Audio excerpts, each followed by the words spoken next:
Alors, bonjour et bienvenue à ce panel, ces femmes inspirantes. Alors, mon nom est Julie Bédard, directrice à la Capitale. C'est un plaisir pour moi d'échanger aujourd'hui avec ces femmes au parcours des plus inspirants.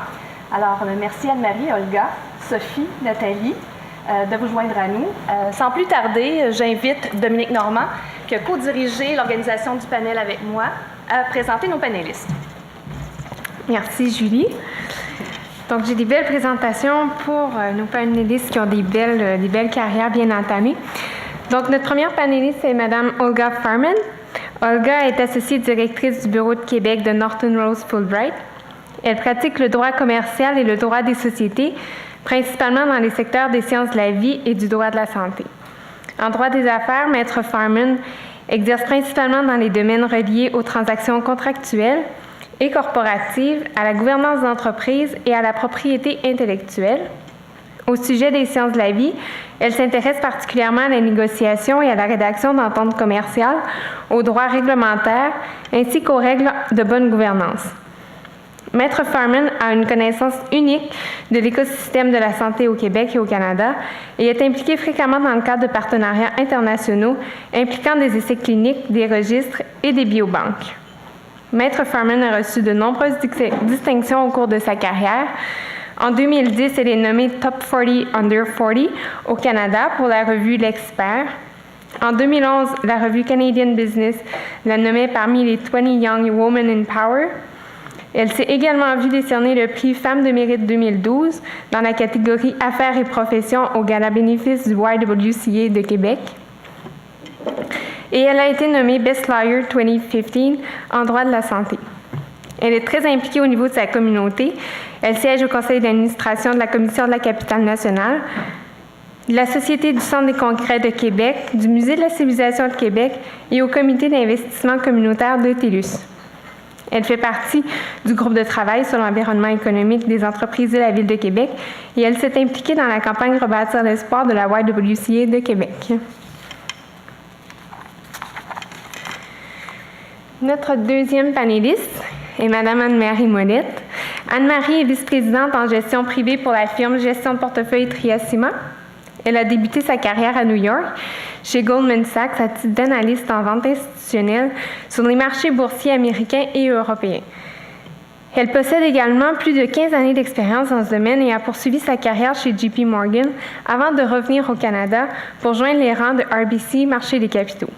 Sa passion pour la finance de marché et son désir d'apprentissage l'ont également appelée à jouer un rôle d'analyste et de gestionnaire de portefeuille à la Caisse de dépôt et placement du Québec.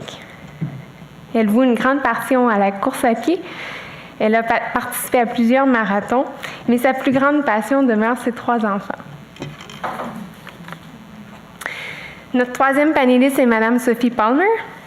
Sophie Palmer est associée principale chez Jarilowski Fraser et présidente sortante de CFA Montréal. Elle s'est jointe à la firme en 1999 et est devenue associée principale en 2008.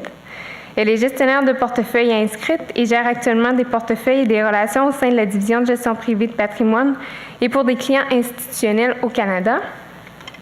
Elle siège au conseil d'administration de Trustees of the CFA Institute Research Foundation et est membre du conseil de CFA Societies Canada. Elle a été présidente de l'association CFA Montréal de 2015 à 2017, ainsi que présidente du comité de supervision de Canadian Advocacy Council de 2015 à 2016. Elle siège également sur de nombreux conseils et comités à but non lucratif. Et la dernière et non la moindre, Mme Nathalie Quirion. Elle est présidente directrice générale du Parc technologique de Québec métropolitain depuis 2009. Femme d'action possédant un esprit créatif et de fortes attitudes pour le développement des affaires, Mme Quirion cumule plus de 20 années d'expérience en développement économique et de l'innovation sur les territoires de Québec et de Chaudière-Appalaches. Le développement et le rayonnement des entreprises et des talents de la région sont au cœur des actions de Mme Quirion. Elle est engagée activement depuis toujours dans les projets porteurs, ici et à l'international. Elle est actuellement impliquée à travers une diversité de groupes et conseils, notamment le Fonds de recherche Nature et Technologie, l'Université Laval, la coalition Force 4.0, l'Unité mixte de recherche en sciences urbaines, Zone Québec Innovation, the International Association of Science Parks and Areas of Innovation et AURP Parc. Déjà désignée comme la complice des entreprises techno, Nathalie Quirion désire promouvoir une culture de l'innovation en favorisant le transfert des connaissances, la multiplication des échanges et la réalisation des projets collaboratifs structurants et ambitieux. Voilà, c'était nos 4 panélistes. Merci, Dominique. Alors, lorsque je disais qu'on avait des femmes inspirantes, au parcours inspirant, on est d'accord qu'on a affaire à deux grandes dames. Donc, ma première question, mesdames, on parle d'innovation, le colloque tient sur l'innovation. J'aimerais vous entendre sur votre définition de l'innovation. Puis je vais commencer avec toi, Nathalie, puisque Parc Techno, innovation, c'est le premier réflexe qu'on en a, mais j'aimerais t'entendre là-dessus. Bien, écoutez, moi, ça fait, je travaille au Parc depuis l'an 2000, alors ça fait 18 ans que j'ai le privilège de côtoyer quotidiennement des entrepreneurs qui sont dans le domaine de l'innovation, de la technologie. Pour moi, la définition de la technologie, de l'innovation, justement, je pense qu'on parle beaucoup du numérique aujourd'hui, mais c'est surtout une question de mindset. Je pense que d'abord, pour dire on va aller vers de l'innovation, oui, c'est d'avoir une ouverture à capturer les opportunités technologiques qui s'offrent à nous, mais je pense qu'il y a beaucoup d'innovation à travers des humains. Puis je m'explique. Par exemple, on a parlé de sortir des silos. On a vu dans les dernières années beaucoup de collaborations s'installer à l'intérieur même de, par exemple, dans le domaine financier, dans le domaine de la technologie, etc. On a vu les entreprises de plus en plus sortir de leur propre compagnie pour aller vers des entreprises et des collaborateurs de leur même milieu. Et aujourd'hui, je pense que l'innovation, c'est d'aller vers une transversalité, oser rencontrer, comme aujourd'hui, c'est un bel exemple, là, des gens de différents milieux qui se parlent d'un même sujet. Donc, je pense que l'innovation, c'est d'abord et avant tout une question de thinking, d'ouverture, d'aller vers les autres et de capturer des façons de faire qu'on voit aller dans des milieux différents aux nôtres, puis de s'en inspirer pour pouvoir rapporter ça chez nous, parce que finalement, innover, ça veut dire se transformer, se tenir à jour par rapport à ce que nos clients ou notre environnement requiert, puis de répondre à des besoins, mais de répondre à des besoins dans des façons de faire nouvelles. Alors, je pense que l'innovation, pour moi, c'est beaucoup une question d'oser sortir des sentiers battus, puis ça veut dire pas juste s'assurer de capturer des technologies, mais d'abord, comme je disais, de croiser les gens. Exactement. Il y a beaucoup de choses à faire à ce niveau-là. Au-delà de la technologie, en fait. La technologie, c'est un moyen, c'est ça. Exactement. Olga, tu es dans un secteur plus traditionnel, qui est le domaine du droit, mais vraiment dans ta pratique plus spécialisée, tu travailles avec les gens en recherche, donc innovation. Probablement, c'est un incontournable dans ton domaine, malgré le fait qu'on est dans un secteur traditionnel. C'est un incontournable, puis très jeune, je veux dire, un des premières rencontres que j'ai eues avec un chercheur de l'Université Laval. J'essayais de réviser un contrat de recherche, je faisais des modifications, ça retardait, la négociation allait mal. Écoutez, j'avais 6 mois de pratique essentiellement. Le chercheur a pris le téléphone, m'a appelé, puis il a dit « Madame, vous êtes en train de tuer mes patients. » Puis quand j'ai réalisé que le conseil juridique, le conseil stratégique avait un impact direct sur un projet de recherche, qui lui-même avait un impact direct sur un patient, mais je me suis dit, comme conseiller juridique, comme avocate, je dois innover dans ma façon aussi de conseiller mes clients. On doit devenir un partenaire d'affaires, on doit devenir une partie prenante du projet de recherche, la biobanque, on est dans le domaine de la génétique. On conseille, en tout cas moi personnellement, je conseille au quotidien des gens qui sont 1000 fois plus brillants que moi, multiples PhD, qui voyagent partout dans le monde, qui sont au cœur de la révolution scientifique de santé. Et pour être à la hauteur, pour être capable de les conseiller, pour être capable de les amener ailleurs, ça me force à innover comme femme, comme avocate, comme conseillère stratégique. Et ça a eu un impact aussi, Julie, sur l'innovation au sein même d'un cabinet d'avocats. Parce on parlait tantôt des comptables qui sont très traditionnels. Je pense que les avocats le sont aussi. Maintenant, sont condamnés à se réinventer. Puis le modèle est condamné à se réinventer, considérant la concurrence. Mais je pense que cette soif-là de mes chercheurs, je les appelle mes chercheurs, à vouloir faire une différence, aller plus loin, puis penser différemment, m'amène aussi au quotidien, en tout cas du moins je l'espère, j'ai des gens du bureau, là, ils me diront le contraire, mais à innover dans la façon de gérer les équipes aussi. Okay. Et comment tu fais, justement? Bien, je pense que ça revient à toute la notion, puis c'est le thème de leadership. Je pense qu'il faut les inspirer nos jeunes femmes et hommes, là, je ne ferai pas de discrimination là-dessus, parce qu'on est. par le parcours qu'on est, par nos valeurs. Il y a eu des modèles dans les bureaux d'avocats très traditionnels sur la façon de gérer, de ramener des revenus, de développer des affaires, de rencontrer des clients. Je pense que c'est de réinventer la façon d'être un conseiller stratégique, la façon aussi de gérer une entreprise, parce qu'un bureau d'avocat, c'est une société, mais c'est avant tout un acteur économique très important de la région. Tu sais, je parle pour la capitale nationale ici. C'est une façon, c'est une vision différente du développement des affaires qu'on se doit, de par ce que je fais au quotidien, d'insuffler à nos gens. Merci.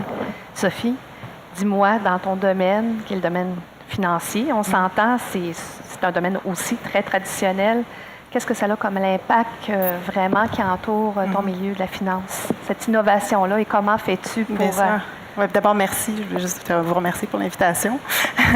Et cette question d'innovation, je veux dire, toute la journée, vous en avez entendu parler. C'est vraiment le mot-clé de votre conférence. Puis dans le train, j'étais en train de réfléchir à quelle est vraiment ma définition de l'innovation. Puis pour moi, ou enfin dans mon milieu aussi, là, innover, c'est vraiment amener plus loin tout ce que le marché a à offrir pour rendre ta vie meilleure. Tu sais, comment tous les produits ou les services peuvent rendre ta vie, te faire vivre une vie meilleure. Fait que si on pense à ça on étend un petit peu comme un changement de culture, on élargit un peu au plus grand sens. Il y a deux choses dans le fond sur lesquelles je travaille assez fortement étant une femme en finance, mais une auquel je crois beaucoup. Pour vous donner un exemple sur l'innovation, ce serait d'essayer d'inciter les femmes à être plus intéressées à la finance puis investir leur propre argent. On sait que les femmes sont un pouvoir économique très, très important. C'est 80% des décisions de consommation de tous les jours qui sont prises par les femmes. Donc, c'est seulement juste naturel qu'on pense à elles, à essayer de les engager un peu plus. On parle de 11 billions de dollars aux États-Unis qui sont contrôlés par les femmes. On contrôle, il y a beaucoup plus de femmes qui sont les premiers gagne-pain dans leur famille. Elles héritent aussi beaucoup. On parle de beaucoup avec toute le transfert de richesse des baby boomers aux femmes vont hériter beaucoup de cet argent-là. Donc, c'est assez naturel de les inciter. Un autre exemple que je pourrais vous donner, c'est, vous avez tous vu le stunt publicitaire là, de SSGA, là, State Street Global Advisor, de la jeune fille là, qui était en bronze, statue devant le bull de Wall Street pour essayer d'appeler les compagnies à promouvoir les femmes à des postes de plus haute direction. Donc, on va souvent en parler dans le panel, mais tout ce qui est diversité va égaler plus de surperformance. Donc, on est tous en compétition contre l'innovation. Donc, il nous faut plus d'idées, plus de personnes autour de la table variées. Là. Merci. On parle beaucoup sur différentes tribunes du leadership au féminin. J'aimerais vous entendre sur ce sujet-là, me dire c'est quoi la définition que vous en avez de ce leadership-là. Olga? Bien, pour moi, un leader, puis si ça rejoint un peu ce qu'on dit, c'est quelqu'un qui inspire. C'est quelqu'un qui va insuffler et influencer son monde, son environnement, introduire des gens, faire des connexions, devenir un peu un catalyseur d'énergie, de rencontres, brasser des idées. Mais c'est aussi avant tout un capitaine. C'est-à-dire pour entendre, il y a beaucoup de tempêtes, là, on l'entendait tout à l'heure. Il y a des hauts et des bas dans une carrière, il y a des hauts et des bas dans un bureau, dans une entreprise ou auprès de nos clients. Je pense qu'un leader, c'est quelqu'un qui tient le phare, qui tient la route malgré la tempête, puis qui nous amène ailleurs, qui passe à travers, puis qui nous propulse vers d'autres choses. Et comment fais-tu? On te connaît comme étant une grande leader. Je suis très authentique. Je suis une petite fille du bas du fleuve d'origine iranienne, fait que je suis assez unique dans ce que je suis. Je pense que, puis j'ai pas la prétention d'être un grand leader, mais j'essaie d'exercer mon leadership de façon très authentique, de façon très convaincue aussi. La conviction de vouloir faire une différence, tant dans le domaine des sciences de la vie, mais aussi au niveau de l'environnement économique à Québec et autres. Je pense que ces valeurs-là, ces racines-là font en sorte que naturellement, on exerce un leadership. C'est même pas quelque chose qu'on réfléchit, c'est quelque chose qui, au quotidien, on a le goût de faire des projets, on a le goût d'influencer les gens, on a le goût d'aller luncher avec quelqu'un, embarquer sur un projet, challenger quelque chose. Puis on a le goût de faire des sacrifices personnels aussi. On parlait de conciliation travail-famille. On fait des sacrifices personnels à cause de ce leadership-là qui nous montre. Nathalie?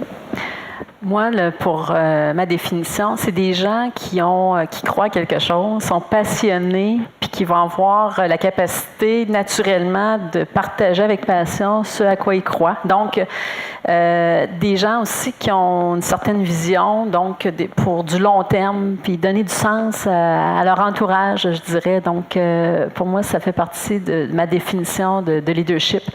Des gens aussi qui, naturellement, qui ont l'audace d'avancer, puis de ne pas faire en sorte de s'arrêter à leur propre, je dirais, limite, mais de croire vraiment, puis regarder en avant, droit devant, puis de partager ça, comme je disais, puis ça crée comme, je vais dire un mouvement, là, mais c'est pas un mouvement théorique, là, mais ça peut être un dossier très précis, une cause très précise. Moi, une des choses qui m'intéresse beaucoup, c'est sur le développement de Québec, par exemple, c'est quand on regarde ce qu'on a comme actif puis capacité à Québec, puis dire, ben la compétition est ailleurs, ben je trouve que ça donne du sens de travailler encore plus ensemble. C'est un exemple là, de façon de faire. Là. Super. Anne-Marie, tu as travaillé aux États-Unis, tu reviens ici. Parle-nous de ce que tu as constaté au niveau du leadership, les différences entre tes constats aux États-Unis et ici. Ben, d'une part, pardon, je pense qu'un leader, pour moi, c'est vraiment quelqu'un qui sait instaurer la confiance, inspirer la confiance dans les moments de succès, mais de crise surtout. Puis en m'en venant ici, je pensais aussi, je relatais des faits des années passées. Puis bon, j'ai eu le privilège d'avoir plus de 10 ans dans les marchés des capitaux à New York. Et puis c'était d'actualité cette semaine, mais je me rappelle le 11 septembre. Puis on était à ce moment-là, le siège social de Goldman Sachs, c'était vraiment dans le centre-ville. Et je vais toujours me rappeler, ça fait 16 ans maintenant. Le PDG à l'époque avait laissé un message vocal à l'ensemble des employés pour mentionner que c'était une période, une crise sans précédent qu'on venait de traverser, que la priorité était notre sécurité et celle de nos familles, mais que notre devoir était de s'allier entre équipes, au sein de notre équipe, et surtout s'allier encore plus près de nos clients pour les aider à traverser cette période difficile-là. C'était pas un message si spécial ou percutant, mais qui avait eu un fort impact, j'en reparle encore aujourd'hui, parce qu'on avait besoin de l'entendre. Pour moi, je pense qu'un leader, c'est quelqu'un qui développe vraiment un sixième sens pour exprimer ce que les gens ressentent de façon privée. Au niveau des différences avec les types de leadership au Canada et aux États-Unis, je vais peut-être y revenir un petit peu plus tard, mais je le vois beaucoup au niveau du recrutement, entre autres. Donc, au niveau de la formation des futurs leaders, je pense qu'il y a des distinctions assez importantes. Mais Olga le mentionnait aussi, juste peut-être pour terminer, au niveau du leadership, pour moi, c'est vraiment que notre personnalité publique et privée se rejoignent au niveau des valeurs communes. Donc, que ces valeurs-là, vraiment, soient une ligne directrice par rapport à notre style, notre style de leadership, notre style de gestion.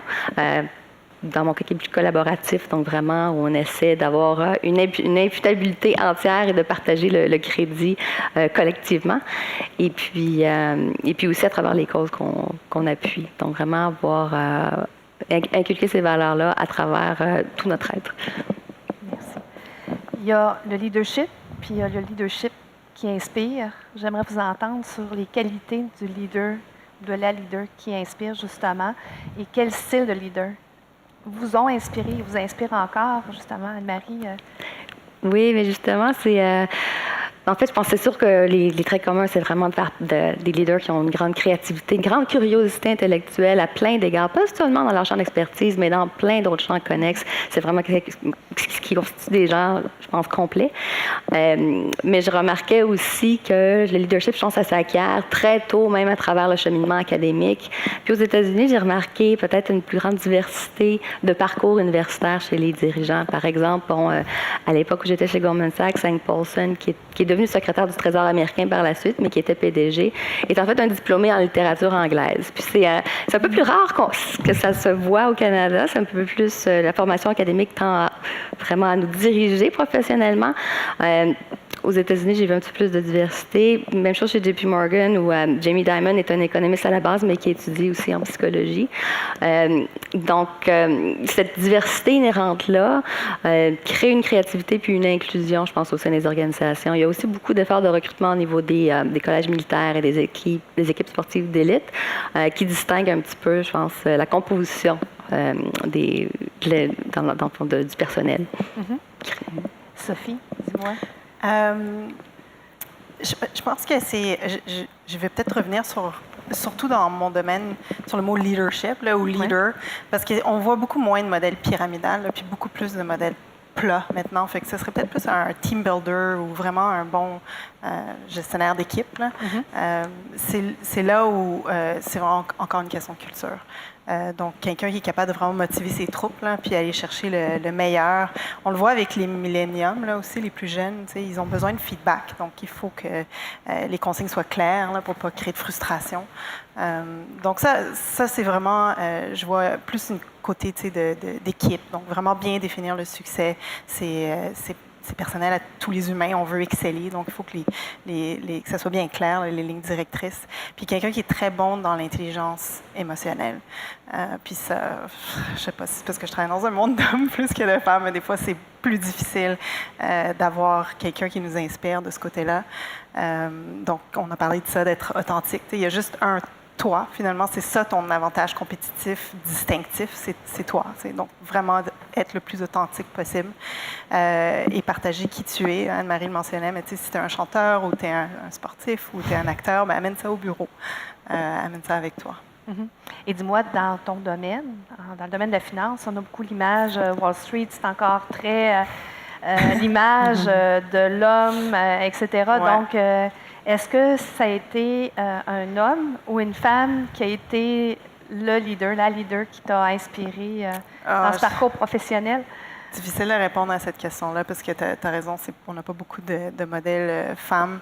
Il y en a certaines, justement, je voudrais lire le livre de Carla Harris, qui est une grande figure de Wall Street, qui a écrit un livre qui s'appelle Expect to Win, Strategize to Win, qui parle beaucoup de ça, de leadership et tout. Mais c'est ceux qui m'inspirent le plus, c'est elles, justement, qui ont réussi à se faire un parcours, mais qui reviennent et qui nous donnent les conseils les plus terre à terre. Je ne veux pas trop m'avancer avec ta question. Je ne Olga, pas, là. Olga, encore dans un milieu qui, le droit a été longtemps.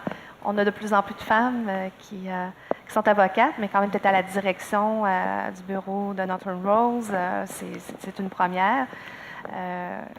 Parle-nous de tes modèles de leaders aspirants. Oui, et puis je rejoins beaucoup ce que vous dites, tu disais au début, la pluridisciplinarité, là, le fait qu'un leader, chacun d'entre nous ici a eu un professeur, je suis convaincue, sinon c'est un peu triste, qui a fait une différence dans son parcours académique.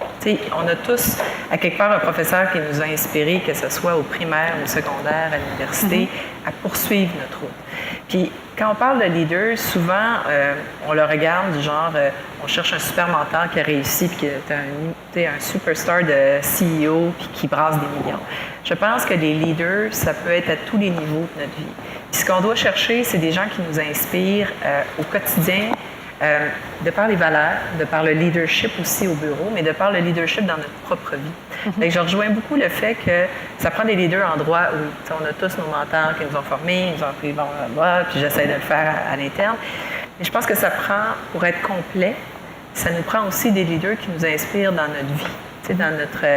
Justement dans notre vision des choses, dans notre amour de la culture, dans notre implication sociale. Ça prend différents types de mentors. Puis moi, j'ai eu la chance très jeune d'avoir beaucoup de gens, puis peut-être parce que justement, j'étais une bébite un peu particulière dans le bas du fleuve, mais il y a beaucoup d'adultes qui m'ont poussé à continuer, puis à dire, t'es capable, vas-y, fonce. Un jour, tu vas faire une différence. Puis à force de se le faire dire, on finit par y croire aussi. Même si on n'est pas, avec tous nos complexes, puis la beauté de la jeunesse, là, à force de se faire dire, vas-y, t'es capable, ou fais attention, va vers là, ou évite tel piège. Et ça, j'en ai beaucoup. Puis ce que je remarque à travers le fil conducteur de ma vie, c'est des gens qui essentiellement étaient authentiques. C'est des gens qui étaient courageux, puis c'est des gens qui avaient beaucoup de générosité envers l'autre. Parce que, être un mentor, on s'en cherche tous, ça, c'est la mode. Là, les jeunes disent, veux-tu être mon mentor? Puis, c'est pas comme ça que ça marche, quant à moi, là, mais bon, c'est des gens, non, mais c'est vrai, je vous jure, ils distribuent leurs cartes. Demandez pas à Olga d'être... Ça marche pas du tout. Je pense que ça prend des coups de cœur. Je pense que le mentorat, puis le leader, puis Julie en est une pour moi. Tu sais, je veux dire, c'est quelqu'un d'inspirant à Québec. Non, mais c'est vrai. C'est quelqu'un d'inspirant à Québec qui fait une différence, à qui on peut challenger des idées, bâtir des projets. Alors, je pense qu'à travers notre route, nos leaders, nos mentors évoluent. Et il faut aller les chercher dans les différentes sphères de notre vie. Merci beaucoup. J'entends leadership, mais j'entends audace. Comment user d'audace à bon escient et comment en faites-vous une définition concrète, Olga? J'entendais ça dans ton discours, là. Bien, ça prend beaucoup de courage. Puis peut-être parce que mon parcours est particulier, tu sais, ça prend du courage pour quitter le bas du fleuve puis venir même s'installer à Québec. Ça prend du courage quand on n'a pas d'argent dans notre famille, d'aspirer à des fonctions, puis d'avoir des études supérieures, de poursuivre la route, de travailler comme vendeuse chez l'abbé, puis en même temps d'étudier, puis de devenir présidente de la faculté de droit. Tu sais, ça prend du courage pour pas considérer que son nom de famille est bizarre ou tu sais, ses origines, le fait qu'on est une femme. Puis quant à moi, c'est pas tant la question féminine, c'est plutôt la question de l'âge. T'sais, moi, je vais très vite, là, peut-être trop vite, certains me diront. Fait que souvent, la discrimination, les préjugés, puis on va en parler un peu plus tard, c'est plus par rapport, ou le snobisme est plus par rapport à notre âge que par rapport à, je veux dire, même notre origine. Alors, de l'audace, c'est d'avoir le courage de s'en foutre aussi un petit peu. À un moment donné, nonobstant l'opinion des autres, puisque tout le monde s'attend à ce que tu fasses, puis on m'a déjà dit, tu vas trop vite, prends ton temps, tu as toute la vie dans toi, puis je me dis, non. Parce que tu as l'air jeune. Il faut que ça aille vite. Je manque de temps, là, je voudrais avoir 10 vies pour faire tout ce que j'ai à faire. Je pense que l'audace, c'est de se faire confiance, de prendre des risques, d'accepter de se littéralement jeter dans le vide. Un peu ce que j'ai fait chez Norton Rose, mais aussi ce que j'ai fait aussi en sciences de la vie, aussi ce que je fais à partir de Québec en gérant des clients internationaux. Puis, je veux dire, c'est pas parce que je suis exceptionnelle, là, c'est pas ça du tout. C'est que c'est juste chacun d'entre nous, on a notre talent, on a notre spécialité, on a notre ambition. Chacune, on est des leaders. Ce qui fait un grand leader, je pense, c'est quelqu'un qui n'a juste pas peur et qui s'élance. Sophie, tu en penses quoi? Donc, l'audace pour un leader. Je dirais que ce qui est difficile, c'est de prendre ce que tu penses être les bonnes décisions, mais qui ne sont pas nécessairement les plus populaires. Ça, c'est ce que je pense qui est le plus audace. Alors, un peu ce que Olga rejoint. Il faut que tu aies un appétit pour prendre du risque. Là, on s'entend, il y a plusieurs types de risques. Un risque calculé. Mais si tu joues safe, ça ne va pas nécessairement t'amener où tu veux aller. Puis, il faut sortir de sa zone de confort. Accepter d'être sur un panel. Je préférais parler de l'économie, mais accepter d'être présidente de CFA Montréal quand j'avais des jumeaux d'1 an. Il faut sortir un peu de sa zone de confort puis prendre sa place, alors faire entendre sa voix à la table. Est-ce que c'est payant, en bout de ligne, d'avoir de l'audace? Est-ce que c'est payant? Oui. Il faut payant dans le bon sens du Il ne faut pas avoir peur de faire des erreurs. Ouais, c'est tout à fait OK d'avoir une failure. Donc, ça, c'est OK. Puis justement, ça montre que tu t'es lancé puis que tu as eu le courage de le faire puis tu apprends de ça. Donc, oui, c'est toujours payant. Anne-Marie, qu'est-ce que tu penses de l'audace? Bien, je pense que ça débute vraiment avec bien se connaître ses forces et ses faiblesses, puis avoir le courage de s'allier de gens différents aussi. Parce que c'est facile à dire, mais en fait, dans la réalité, on le voit encore peu. J'ai eu la chance de faire beaucoup de travail au niveau de la diversité dans les institutions financières. Et puis, la réalité, c'est qu'encore 18% de femmes seulement qui sont au niveau directeur et managing director. Et il y a une attrition de 30% des effectifs féminins de VP à directeur. Donc, malheureusement, il y a encore beaucoup de promotions qui semblent être destinées à la gente masculine. Puis c'est peut-être juste par le fait qu'on tend à s'allier aux gens qui nous ressemblent, puis c'est normal. Mais en termes de dirigeants, je pense qu'on peut être un exemple et puis choisir des gens différents de nous pour leur potentiel, pas juste leurs compétences. Donc ça, c'est le premier aspect de l'audace que je vois. Deuxièmement, c'est peut-être au niveau plus personnel, c'est saisir les opportunités, mais le faire en proposant des solutions, pas juste en demandant. Et puis, des solutions concrètes où on peut vraiment, notre contribution peut amener un effet positif sur l'ensemble de l'organisation. Donc, je pense que c'est vraiment les grands enjeux que je vois au niveau de l'audace. Culture masculine, stéréotypes, dans le domaine de la finance. Sophie, j'aimerais t'entendre là-dessus, mais il semble que c'est... Je suis contente de passer en premier pour celle-là. C'est sûr, Anne-Marie puis moi, on est dans le même domaine. On a d'ailleurs tous les deux des jumeaux. Mais tout ce qui concerne la finance, c'est encore un grand enjeu. Si vous fermez tous vos yeux, vous pensez à un gestionnaire de portefeuille dans une firme de gestion d'actifs, je suis sûre que vous ne voyez pas Anne-Marie ou moi devant vos yeux. Alors, c'est encore, comme Anne-Marie mentionne, 18 % de femmes. Là, c'est un problème. Puis nous, on fait des gros efforts là, pour essayer de changer cette perception-là, parce qu'on a un problème d'image de marque. Là. C'est sûr, des films comme le Wolf of Wall Street, ça aide pas du tout.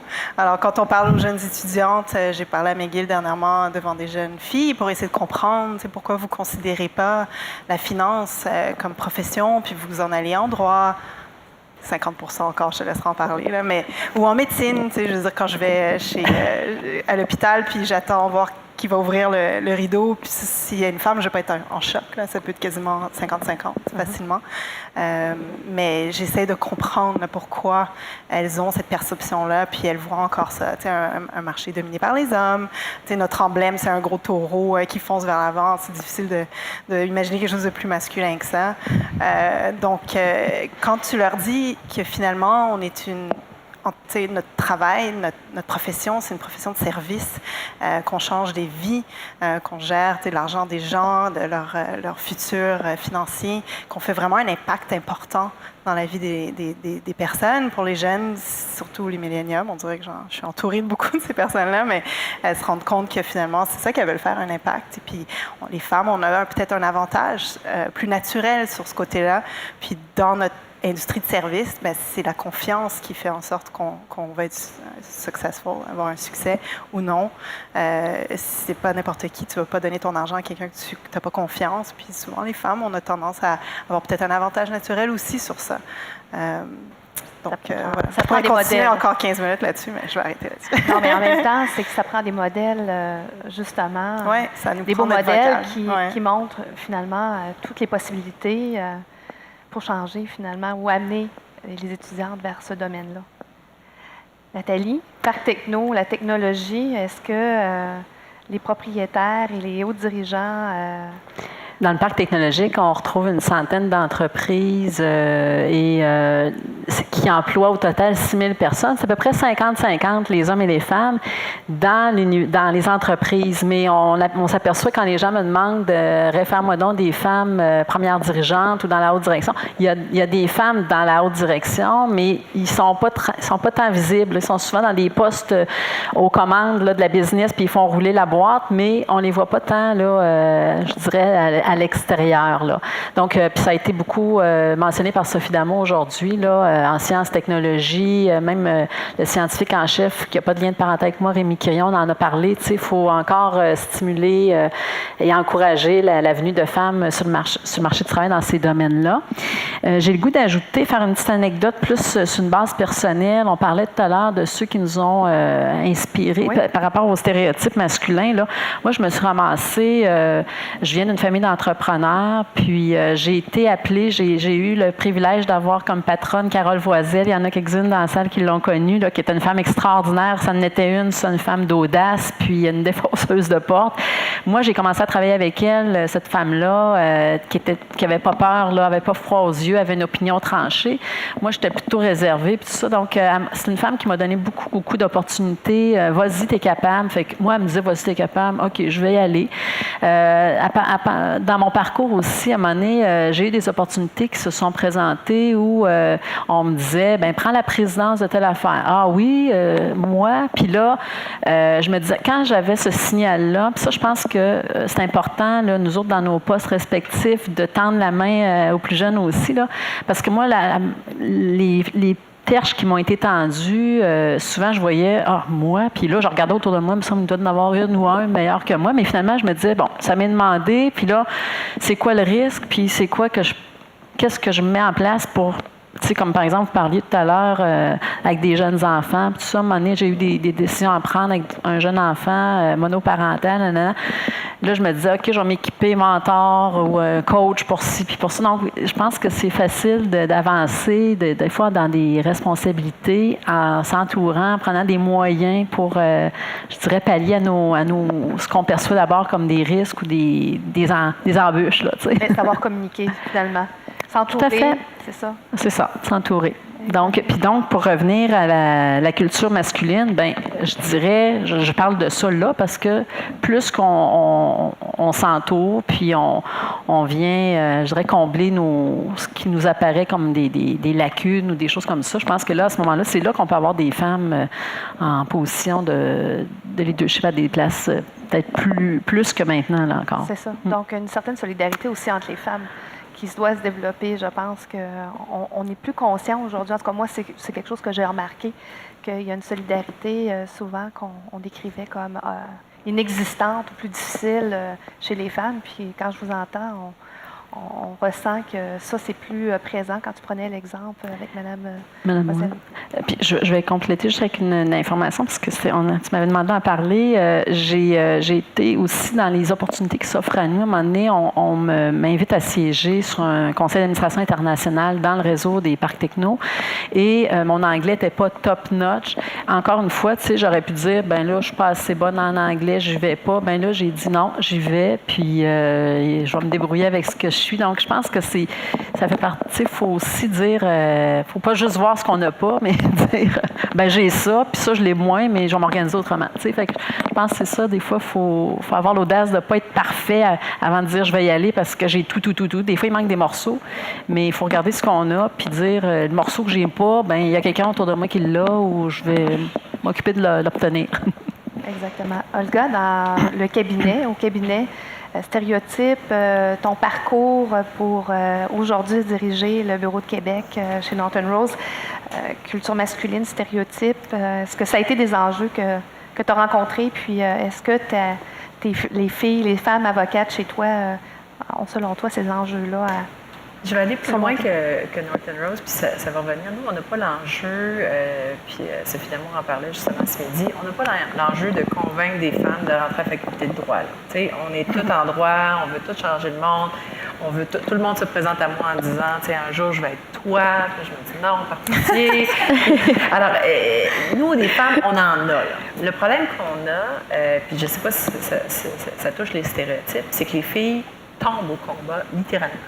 C'est-à-dire qu'entre le moment où elles rentrent en pratique privée, puis qu'on atteint la société, puis oublier le managing partner, là, juste devenir associé d'un cabinet d'avocats privé, là, je vais parler pour ma réalité, on est loin de la parité là, autour de la table. Là. Je veux dire, vendredi dernier, j'avais une réunion avec les plus jeunes associés au bureau, puis j'ai commencé en disant, vous réalisez qu'à part la serveuse et moi, on est deux, tu sais, je suis la seule fille. Tu sais, j'ai la serveuse, il y a moi. Puis vous êtes 12. Alors, l'enjeu, je pense, c'est d'inspirer nos jeunes filles à survivre, à passer à travers le 10 ans de pratique privée qui est très, très, très difficile pour aspirer à devenir à leur tour associées. Puis une fois qu'elles sont associées, de ne pas abandonner. Et quand on parle de stéréotypes ou de... Je ne parlerai pas de discrimination parce qu'on n'est plus là-dedans. Là. Je pense que le défi des cabinets d'avocats, puis je vais parler juste pour mon domaine, c'est d'aménager pour avoir des femmes performantes. On veut qu'ils facturent, on veut qu'ils fassent du développement des affaires, on veut qu'elles soient performantes, on veut qu'elles soient des leaders. Mais en même temps, puis c'est normal, elles veulent une qualité de vie, elles veulent s'occuper de leur famille. Alors, comment je fais pour les amener à un autre niveau? Et là, je m'attaque à ça cette année. Okay. Alors, tu sais, je dis... T'as-tu prévu ton plan de match? Peux-tu nous en partager un petit bout? Non? Ils sont là. J'ai passé un sondage dans la salle. On va l'inviter l'année prochaine. On va regarder ça. Véronique et Alexandre. Mais non, mais on en parle au niveau pan-canadien parce que c'est pas juste une initiative locale. Ce qu'on réalise, c'est que d'un point de vue très international, structurant, il faut que le cabinet mondial déploie des politiques et des approches pour le favoriser. Tu sais, une fille qui a 2 enfants, là, qui prend 2 congés de maternité, ce qu'on dit, ben oui, prends ton congé, tu sais, partez 1 an, revenez en forme. Sauf que pendant ce temps-là, le collègue masculin continue sa progression, puis va nécessairement devenir associé avant. Parce que lui, il va avoir 7 années complètes, 8 années, 10 années à performer, à bâtir sa clientèle et autres. Fait que nos standards, même pour devenir associé, tu sais, nos standards, encore récemment, le cabinet a fait un pitch, je ne devrais peut-être pas le dire, mais il fait un pitch, super beau pitch. Le gros client, l'intenseur canadien, débarque. Ils sont dans la salle, la General Counsel de la cible est une femme, c'est des femmes. De notre côté, chez Norton Rose, juste des messieurs. Les superstars, là, il y a juste des messieurs qui font le pitch. Je veux dire, on l'a perdu. À un moment donné, j'étais très contente qu'on l'ait perdu parce que ça a fait un électrochoc. Puis c'est de dire, bien, vous n'avez pas dans toute Norton Rose des femmes qui sont assez compétentes, performantes, brillantes pour être autour de la table d'un pitch à une cliente femme. Ce que j'ai aimé, c'est que la femme l'autre barre, qui est la cliente, a dit « Messieurs, où sont vos femmes? » T'sais. Alors, on est dans un univers où nos clients se transforment aussi. Le bureau d'avocat doit se transformer, mais les clients aussi doivent accepter et ne pas passer de commentaires. Ben oui, on la perd encore pour un an, tu vas-tu me trouver un gars? Puis, fait que ça, quand la culture, les stéréotypes changent, non pas seulement auprès du bureau, de la structure des politiques, mais de nos clients, parce qu'essentiellement, on est dans le service, comme on disait. Mais là, tranquillement, on va y arriver. Vous êtes ici pour nous parler. Comment devient-on une référence dans son domaine? Je m'adresse à Sophie. Peut-être que je pourrais le voir sous 2 angles. Dans mon domaine, c'est vraiment obtenir la confiance de ses clients, puis de la garder. C'est très, très difficile. Alors, ça, c'est primordial. On travaille pour nos clients, puis la confiance est très difficile à obtenir. Donc, vraiment, garder ça. Ou sinon, je peux la garder plus dans l'équipe, là, comme j'expliquais, d'être un thought leader. Là, donc, montrer à tes pairs là, comment tu peux les aider en étant leur thought leader, donc leur chef de pensée. Fait que je remets tout le temps mon point sur la table, mais je suis très impliquée aussi à Montréal sur des chapitres d'éducation continue. Là, donc, l'éducation, continue. On parle beaucoup d'intelligence artificielle. Dans notre domaine, c'est discuté. Il ne faut pas avoir peur de ça, justement. Si tu es un expert dans ton domaine, il faut que tu vas apprécier ce mouvement de changement. Puis juste peut-être, pour finir, parce qu'on a brièvement touché sur le mentor. Moi, ça m'a aidé. Puis je fais une notion un peu distinctive entre un mentor, qui n'est pas nécessairement quelqu'un de ta firme. Là. Ça peut être quelqu'un autour de toi à qui tu parles du beau puis du pas beau, là, le beau et le laid, là, comme on dit, qui va te donner des conseils. Mais un sponsor, là, un sponsor ou un coach là, de ta firme, c'est cette personne-là qui va parler de toi, qui va se battre pour toi quand tu n'es pas dans la salle. Puis lui, tu lui parles pas, ou elle, tu lui parles pas du beau et du pas beau, là. Tu gardes tout ça tout beau. Mais tu essaies de lui donner tous les armements, là, tout ce qu'il faut pour qu'il se batte pour toi quand tu n'es pas dans la salle. Parce qu'il sait qui se bat pour toi quand tu n'es pas là. Donc ça m'a aidé beaucoup, puis il faut le trouver, ce qui n'est pas facile. J'aimerais savoir, et comment tu le choisis? Parce que j'ai l'impression qu'il y a des filles qui, dans la salle, doivent se poser la question, comment on fait ce choix-là? Est-ce que c'est un fit naturel? Comment la personne est devenue justement ton... Moi, j'ai un parcours différent un peu là, de beaucoup de personnes dans la quarantaine, de mes amis qui ont 2-3 jobs à 40 ans. Là. Moi, j'ai eu un parcours, ça fait 18 ans que je suis dans la même firme, donc j'ai gravi les échelons. Puis ce qui m'a aidé, c'est comme me bâtir mon petit board, là, donc mon petit comité à moi, où est-ce que j'avais mon mentor, mon sponsor, mon équipe qui va se battre pour moi. Comment tu le choisis, c'est justement quelqu'un qui va t'inspirer. Donc, on va revenir sur la question du team builder, là, du leadership. Quelqu'un qui a cette intelligence émotionnelle. Nathalie? Bien, moi, référence dans son domaine, je pense que c'est d'apprendre des autres, se bâtir un réseau, s'impliquer. Moi, ça a été beaucoup, mon parcours à moi, c'est l'implication. Donc, l'implication dans différents réseaux, différents conseils d'administration.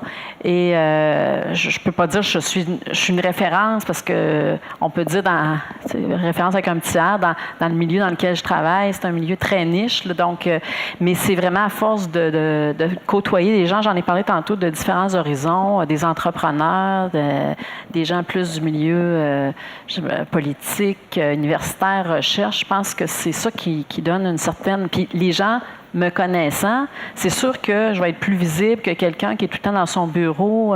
Tu sais, quand tu es plus jeune, là, c'est souvent ça l'engagement. Là. Tu sais, il y a des gens qui peuvent dire, ben c'est une perte de temps ou je vais... Tu sais, c'est un choix à un moment donné de consacrer. Moi, j'ai des amis qui me disaient, qu'est-ce que tu fais en réunion? Dans le temps, il y avait des réunions qui se finissaient à 10 heures. On voit plus ça le soir. Là. J'entends maintenant, c'est plus à la mode, là, mais des fois, quand j'étais plus jeune, revenir chez nous à 10 heures, puis à 7 heures le lendemain, un autre comité. Puis là, ben, tu sais, moi, j'ai fait ce choix-là, puis c'est comme ça que j'ai bâti des liens. Puis là, ben, connaissant madame un tel, monsieur un tel, ben là, il te réinvite à faire d'autres choses. Fait que c'est comme ça, moi, que je décrirais ça, là, tout simplement.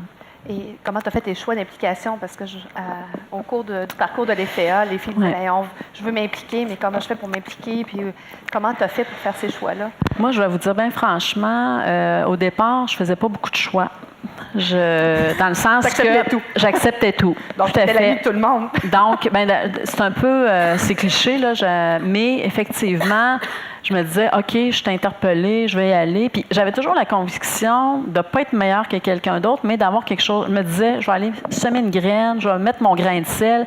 Puis j'ai toujours eu en tête, autant dans mon organisation que dans mes implications, qu'on est dans une genre de course à relais.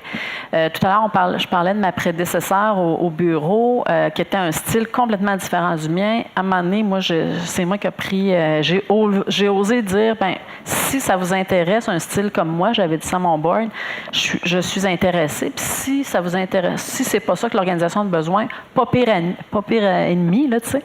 Mais tout ça pour dire que je crois que les organisations, les lieux d'implication ont besoin de différents styles parce que les milieux ont besoin de... Un jour, ça va prendre un fonceur qui défonce les portes. Tantôt, ça va prendre quelqu'un qui est plus créatif, qui va être plus... Fait que je pense qu'il faut vraiment se dire, à un moment donné, dans une organisation X, ça va être notre couleur qui va être au goût du jour, là, tu sais, puis il faut y aller. Mais pour ça, il faut se connaître, tout ça. Aujourd'hui, je suis plus sélective. Mais est-ce que tu le referais, remonter 20 ans en arrière? Tout à fait. Est-ce que tu ferais le même choix, c'est-à-dire t'impliquer, tout à accepter fait. tous les projets parce que tu vois que ça a été... ça m'a ouvert les yeux sur la réalité de... à force d'être dans des milieux un peu différents, c'est là que tu peux faire des liens aussi. Tu te dis, bon, j'ai entendu ça, j'ai vu ça, un tel. Puis moi, dans mon milieu, là, c'est beaucoup ma job de faire des liens, là, tu sais. Exemple, des chercheurs à l'université qui ont trouvé on en a parlé tout à l'heure, une technologie super intéressante. Puis à côté, dans le parc technologique, on a un problème terre à terre, tu sais, mettons, d'aménagement du territoire. Puis à côté, le chercheur, il y a la super patente. Fait que tu te dis, ben crime, on peut-tu essayer de connecter ces univers-là? Puis ça se connecte pas nécessairement facilement, mais moi, en tout cas, ça, c'est quelque chose qui me drive beaucoup, là, tu sais, de prendre du savoir, de la connaissance qui peut être dans une petite business, puis, tu sais, d'amener ça dans une réalité terre à terre, mais tu dis 1 + 1 va faire 3 dans ce contexte-là. Là. Puis je trouve que c'est là qu'on peut innover. Ici à Québec, là, si on se croise encore plus dans nos forces respectives en disant « Hey, toi, tu as ça », au lieu de toujours être sur notre propre pouvoir, parce qu'on l'a dit tantôt, l'innovation, ça va à grand V, là, la vitesse, c'est grand V, puis si on regarde ça solo dans une organisation, ça peut être bien épeurant parce qu'on n'a pas tout à fait le staff adapté, nanana, mais si tu dis, OK, nous autres, c'est notre réalité, on sait ce que ça prend chez le client, puis on sait ce qui nous entoure, puis ça, il faut connaître notre environnement. Fait que oui, je pense qu'il faut connaître notre environnement pour voir où on peut piger. Je peux-tu sauter sur ce que... parce que quand j'avais 25 ans, j'ai appliqué sur le conseil d'administration de l'Orchestre symphonique de Québec. Puis à l'époque, lorsque le dirigeant, le président du conseil de l'OSQ est débarqué au bureau, il a rencontré un de mes associés, puis mon associé senior, très, très senior, a dit « Mon Dieu, c'est donc même un beau conseil. Ben, moi, je vais appliquer, puis je vais prendre le poste. » Alors, mon associé m'a tassé, puis il a pris le poste d'administrateur à l'Orchestre symphonique. Bon. À l'époque, j'avais un associé directeur assez d'avant-garde. Fait que quand il a vu ça, il a dit « Ah oui, bien, il dit parfait, je bloque tous tes comptes de dépenses en lien avec l'Orchestre symphonique. » Vous savez qu'on a des beaux comptes de dépenses chez les avocats. Alors, l'associé qui a pris ma place s'est retrouvé à devoir assumer personnellement ses dépenses, qu'il n'avait pas du tout l'intention de faire. Ce qui a fait en sorte qu'il a démissionné, puis ce qui a fait en sorte que finalement j'ai eu mon poste, et ce qui a fait en sorte que 5 ans plus tard, je suis devenue présidente du conseil d'administration. Ce que je veux vous dire par là, puis ça rejoint ce que Nathalie dit, c'est qu'il faut aussi donner la chance à nos plus jeunes. Ouais. Tu sais, à quelque part, l'associé d'époque, mon associé directeur de l'époque, qui était un homme, m'a fait confiance. Puis il a décidé de bloquer un senior parce qu'il se disait, cette personne-là n'en a pas besoin. La jeune fille de 25 ans qui commence, qui a zéro expérience de gouvernance, il faut qu'elle commence quelque part. Il faut qu'elle prenne un peu, comme je disais, des fois tout et n'importe quoi, puis en faire quelque chose. Fait que je pense que nous, comme leaders dans la salle, puis sur scène, l'idée aussi, c'est de permettre à notre élève de prendre des risques, de leur ouvrir des portes, puis de redonner. Moi, quelqu'un m'a ouvert les portes, puis c'est sûr que mon ambition, dès maintenant, c'est de réouvrir ces portes-là aux plus jeunes, parce que c'est pas si facile que ça de rentrer sur le lycéen. Non. Puis il y en a des hommes et des femmes qui disent, bien, au lieu que ça soit l'autre, moi, je vais me nommer. C'est dans le fun, alors que ça le fait. Alors, c'était mon anecdote. C'est bien. Anne-Marie? Au niveau de la même question, il y a beaucoup de choses qui ont déjà été dites, mais je dirais développer son image de marque. C'est sûr que c'est beaucoup le parcours professionnel, mais en plus de ça, les causes qu'on supporte. Et puis, amener aussi nos passions au travail. Puis, dans le fond, s'en servir pour avoir notre propre signature. Dans mon cas, c'était beaucoup la course, mais en fait, cette espèce, c'est comme un running gag maintenant, mais me lever à 4 heures du matin pour m'entraîner, j'essaie d'amener cette rigueur et cette discipline-là dans le service à la clientèle. C'est-à-dire que je vais toujours être là, à n'importe quel moment. Donc, ça fait partie de notre personnalité, puis c'est correct d'avoir des passions, mais de les maintenir, puis dans le fond, de s'en servir pour créer notre identité. Sophie a parlé de la confiance, je pense que c'est vrai. Puis il y a déjà une présidente d'entreprise qui m'a dit, tu sais, on a un avantage à titre de femme, on peut se permettre, parce qu'on a une voix un peu plus douce, d'être un peu plus directe et transparente. Donc l'honnêteté, je pense qu'elle tisse vraiment des liens de confiance. Et particulièrement dans les situations difficiles, s'il y a un problème, ben c'est vraiment de l'adresser, de l'identifier, de parler de la solution au lieu de le camoufler. Donc, tisser ce lien de confiance-là. Et puis, Sophie parlait aussi de l'objectivité, mais c'est ça, je pense que ça vient en développant beaucoup les compétences. Donc, et puis, la dernière chose, je dirais, c'est vraiment se servir de nos différences, c'est notre richesse, en quelque part. Donc, moi, je me souviens quand j'ai récemment changé de poste, j'ai fait un gros changement de carrière en début d'année, passer de l'institutionnel à la gestion privée, puis ça m'insécurisait énormément. Et puis, je parlais avec une mentor qui a un poste senior au niveau d'un fonds de pension important, puis elle me disait, mais je t'entends, là, puis j'entends de l'angoisse, mais dans le fond, ta perspective est différente, c'est ça qui est utile. Parle-en. Puis des fois, je pense qu'on se cache, je ne sais pas si c'est un stéréotype de femme, mais on veut cadrer dans un moule pour au contraire devenir une référence. Souvent, c'est de sortir du moule. Ouais, puis sur ça, juste parce que je pense à ça, l'exemple du CV, là, quand on reçoit la pile de CV pour un poste, ça saute aux yeux. Là. Les hommes vont tiquer, ils vont appliquer sur la job si on... 40% de ce qui est demandé. Et les femmes vont même pas appliquer parce qu'elles ont 90%. Il manque le 10%. Ils vont faire non, je suis pas qualifiée. Puis ça, c'est tellement typique femme, là, justement, sur ce point. On le voit encore beaucoup. Ouais. C'est ça qui est incroyable parce qu'avec tout le travail qui est fait, on est encore là. Il y a du chemin à faire. Le pouvoir d'influence, avec les années, on est justement sollicité sur des conseils d'administration, on est appelé, on a un certain pouvoir d'influence. Comment on l'utilise à bon escient? Olga, j'aimerais débuter avec toi. Et comment on fait profiter également son réseau de ce pouvoir d'influence-là? Bien, le pouvoir d'influence, à mon avis, c'est de prendre toute notre expérience et notre réseau puis de créer quelque chose, qu'importe le domaine. Okay. Qu'on soit en droit, en finance, en sciences, qu'on soit chercheur, rectrice d'université, l'idée, c'est de créer un projet, de nous amener ailleurs. Puis, en faire profiter son réseau, en tout cas dans mon cas, essentiellement ce que je fais, c'est comme une toile d'araignée. C'est de mettre des gens en contact. C'est d'ouvrir les portes à l'un, fermer à l'autre, présenter des gens exceptionnels. Je trouve qu'à Québec, je vais parler pour notre région, on a des gens exceptionnels. Des femmes exceptionnelles, je vois Geneviève Marcon dans la salle, c'est des gens qui font une différence, qui bâtissent la région, qui s'impliquent. Il y a plein de gens qui veulent faire rayonner la capitale nationale, non seulement au niveau politique, mais au niveau économique aussi. Je pense qu'un des rôles que je me suis donné, puis que plusieurs d'entre nous se sont donnés, c'est d'essayer de créer cette synergie-là. Puis on l'a vu avec les FEA quand c'est arrivé l'année passée à Québec, c'est d'essayer d'ouvrir des portes, de mettre en commun des amitiés et d'être beaucoup plus solidaires. De faire preuve de beaucoup plus de solidarité pour que ça fonctionne. Fait que ma vision de l'influence, c'est de créer de la richesse, puis richesse non pas financière, là, mais créer de la richesse pour la région, pour l'entreprise, pour le réseau, en collégialité. Parfait. Anne-Marie? Mais ça rejoint beaucoup ce que Gaëlle dit, c'est faire preuve de beaucoup de générosité, je pense. Et puis si on connaît vraiment un meilleur candidat pour un poste, même si c'est chez un compétiteur, tu le recommandes. Parce que, bon, c'est pas juste plus on donne, plus on reçoit, mais je pense que vraiment, à la base, dans le fond, l'influence, ça passe par les autres, puis c'est vraiment faire preuve d'altruisme. L'autre chose, c'est vraiment aller à la source. Donc, je pense s'impliquer beaucoup dans le recrutement pour avoir un peu les processus, comment on va chercher les gens. Justement, on en parlait un petit peu plus tôt, mais aller chercher des gens de parcours atypiques, puis leur donner une chance égale. Donc, les aider à la préparation dans les entrevues, par exemple. C'est un enjeu qu'on voit beaucoup en finance. On veut des gens avec des parcours un peu différents, plus de femmes, plus de diversité.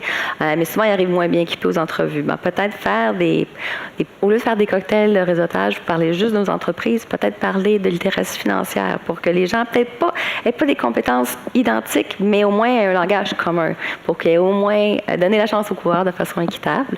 Et puis choisir aussi des regroupements professionnels qui vont à la source. Donc, il y en a plusieurs. Moi, j'ai choisi Women Capital Markets parce qu'ils investissent vraiment dans tous les stades de carrière. Dès le stade d'études secondaires, où vraiment on commence à familiariser les jeunes filles de deuxième cycle du secondaire avec les carrières en STEM, en sciences, technologies, ingénierie et mathématiques. Donc, donner beaucoup de son temps aux plus jeunes, penser à très long terme. Puis, je pense que c'est comme ça qu'on peut changer le monde. Nathalie? Moi, ce qui m'est venu quand la question m'a été posée, je vais vous dire, j'ai eu une hésitation à pouvoir d'influence. J'ai dit, je sais pas trop je savais pas trop comment répondre. Puis, en réfléchissant, j'ai dit, moi, le pouvoir d'influence, c'est, je travaille dans un univers souvent méconnu. Tu sais, le parc techno, qu'est-ce que ça mange en hiver? Puis là, je commence à raconter l'histoire. Ben, il était une fois. Et donc, je parle beaucoup, c'est quoi, tu sais? C'est des ingénieurs ou des gens qui ont, à partir d'une technologie, tout ça, ont créé une entreprise. Donc, c'est l'histoire du lien entre la recherche puis l'entrepreneuriat, puis cet entrepreneur-là, donc, ça, je raconte ça, donc démystifier, un. L'autre élément d'influence, c'est de rencontrer des gens qui ont des choses à offrir à l'univers dans lequel j'œuvre. Donc, faire ces matchs-là, effectivement, pour moi, c'est ma façon d'influencer. L'autre élément, c'est qu'à l'intérieur même des business que je côtoie, puis des entrepreneurs qui sont tous dans leur univers, qui sont, comme je mentionnais tantôt, qui compétitionnent avec le reste de la planète, c'est aussi de prendre le temps avec ma collègue Marie-Julie de comprendre leurs enjeux à ces clients-là, puis de trouver des points communs. Fait que le pouvoir d'influence, c'est de dire, il y a un point commun entre toi, puis toi, puis toi, puis toi, puis si on se met ensemble, on va être win-win-win-win, mais on va aller plus vite. Donc, je crois beaucoup à ce pouvoir d'influence de mettre en réseau dans un univers mondialisé. Je pense que c'est là qu'on peut, en tout cas, moi, c'est ma lecture de mon petit pouvoir d'influence. Sophie, voudrais-tu ajouter quelque chose avant la période de questions? Je pense qu'on se recoupe tous. Je ne vais pas répéter, mais c'est tous vraiment des bons points. Là, puis c'est vraiment une question d'être un bon modèle. C'est la meilleure influence que tu peux avoir. Donc, pour les questions, est-ce que vous avez des questions à adresser à nos panélistes? On s'attend à ce que vous ayez des questions. Peut-être les hommes dans la Oui, salle. peut-être juste prendre le micro ici à l'avant. Bonjour, je m'appelle Véronique Barry, je travaille chez Norton Rose Fulbright. Il y a un point sur lequel j'aurais aimé entendre les panélistes, c'était souvent quand on lit ou qu'on entend des témoignages de femmes qui ont réussi, puis c'est normal, c'est correct, mais on parle beaucoup des enjeux qu'ils ont su surmonter.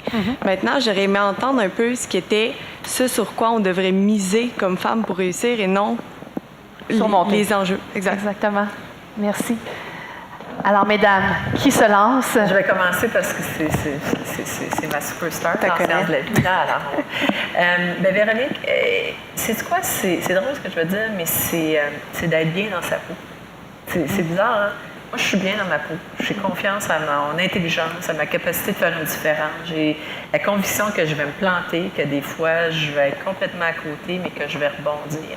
Fait que, tu sais, comme tu dis, c'est un bon point, on focus beaucoup sur les défis, mais on oublie aussi qu'à la base de tout ça, là, tu sais, de la carrière, puis de la performance, puis d'être un leader, puis d'influencer, puis de devenir associé, puis de faire bien de l'argent, la base de tout ça, c'est nous comme femmes ou hommes, personnes d'affaires, personnes de famille, qui doit être bien, puis qui doit être convaincu de la vision qu'il y a. Puis la vision qu'on a, je pense que c'est pas juste une ligne droite où on se réveille un matin puis on dit je vais faire mon droit, je vais devenir avocate dans un bureau international privé puis un jour je vais être associée. Tu sais, c'est une vision globale de notre vie. Puis ça rejoint beaucoup la question de conciliation travail-famille. Tantôt, on disait que c'était un chaos. La vie de la panéliste était un chaos. Bien, on devient beaucoup plus zen dans notre chaos quand on est bien dans notre vision de la vie puis on sait où on s'en va. Fait que moi, personnellement, là, mon focus, c'est d'être comme bien dans ma bulle, là, dans ma vision de la vie, ce qui fait en sorte qu'on dirait que tout le reste finit toujours par s'arranger. Puis même quand je m'effondre, ben, je veux dire, c'est plus facile de rebondir parce que tu sais vers où tu vas. C'est un peu ésotérique, là, mais ça marche. Oui. Je jure, ça marche. Un complément, Sophie, là, je vois que... Ouais, je dirais que j'ai comme perdu mon fil. J'avais un bon fil, là, puis là, j'essaie de le retrouver. Mais quand j'ai commencé, je reviens un peu sur mon travail, là, qui est encore l'industrie de service que c'est une profession qui sert pour les clients. Puis quand j'ai commencé, je me rappellerai toujours mon boss qui m'a dit, tu sais, ce qui va te garder réveillé le soir, là, c'est pas les politiques du travail, puis comment tu vas monter les échelons, puis être associé un jour, c'est vraiment ce qui va te garder réveillé, c'est le stress que tu vas avoir quand tu vas penser à tes clients qui ont toute cette insécurité financière et tout ça. Fait que c'est vraiment ça qui revient un peu à ce qui m'a aidé à survivre à travers toute la conciliation, à travers toutes les mécaniques de performance. Là, mais ça revenait vraiment à cette souche-là pour la clientèle. Moi, je dirais, sous-estimez pas la valeur du respect aussi. Souvent, quand je suis revenue à Montréal, il y avait 2 filles qui faisaient de la vente institutionnelle en courtage à Montréal. J'en étais une des 2. Et puis, j'avais peut-être moins l'occasion avec 3 enfants d'aller au match de hockey, d'aller au bar, d'aller au golf. Mais je me suis dit, par contre, je vais rentrer à 5h30 le matin puis je vais aller à ma recherche. Puis si un client m'appelle, je vais avoir la réponse. Mais sous-estimez pas l'impact que ça peut avoir de juste connaître vos dossiers. Donc, la qualité du travail est beaucoup plus appréciée, je pense, que des fois, on se l'imagine. On n'est pas obligé de compétitionner sur les mêmes tableaux. Donc, s'il nous manque quelques cartes sociales, on peut compenser peut-être par peut-être des caractéristiques professionnelles qui ont un impact aussi important. Nathalie, je te voyais écrire quelques petites notes. Est-ce que tu voulais ajouter quelque chose? Juste mentionner l'alignement de valeurs. Tu sais, je pense, on a parlé de se connaître, puis se connaître, on apprend tous les jours à se connaître, là. Mais moi, une des caractéristiques, là, en y réfléchissant, c'est que les engagements que j'ai pris, puis mes motivations, c'est vraiment, j'ai le sentiment d'être alignée, là, très, très alignée sur mes valeurs. Puis ma drive, j'aimais bien le moteur que tu mentionnais, où moi, je viens d'une famille d'entrepreneurs, puis je travaille avec des entrepreneurs, puis ma drive, tu sais, dans tout ce que j'ai fait, c'est toujours la motivation de dire, je peux-tu faciliter les choses? Tu sais, je veux dire, je facilite probablement ça, mais c'est ça mon moteur, me dire, je peux améliorer le système, on peut faire mieux, puis tout ça. Fait que alignement de valeurs, puis trouver un peu ce qui nous grande, là. Ouais. Merci. Autre question avant de terminer? Donc, merci énormément, mesdames. Ça a été vraiment un très beau partage. Merci. Merci à vous.